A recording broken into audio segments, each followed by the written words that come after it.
Hi friends, আজকে তোমাদের সাথে শেয়ার করব যে শিবরাত্রির দিনে আমি কী কী করলাম। সবাই জানো যে শিবরাত্রি সকাল থেকেই পড়ে গেছিলো, তাই সেই জন্য সকালবেলায় জল ঢেলে বিকালবেলা রেডি হয়ে বরের সাথে বেরিয়ে পড়েছিলাম। যেখানে তারামায়ের মূর্তিটা উঠেছে সেখানেই পুজো দিয়েছিলাম। তারামায়ের পুজোটাও আছে, সেটাও আমি তোমাদের সাথে ব্লগে শেয়ার করব। আর এখানে পুচু সোনাকে কত কিউট লাগছে সেটাও কমেন্টে জানাবে। বন্ধুদের সাথে বেরিয়ে পড়েছিলাম ভূতনাথের জন্য। সবাই জানো, যারা আমার ভিডিও দেখো তারা জানো যে আমি প্রত্যেক বছর ভূতনাথ যাই। আমার বরের সাথে হোক, বন্ধুদের সাথে হোক, সবার সাথেই যাই।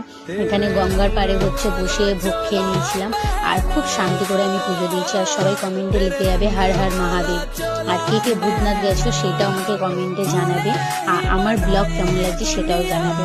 আমি জানি আমি অনেকদিন ব্লগ করিনি, সেটাই জন্য অনেক লেট হয়ে গেছে। আরও করবো তোমাদের জন্য। লাইক কমেন্ট শেয়ার করতে থাকবে। Tata, bye bye, good night.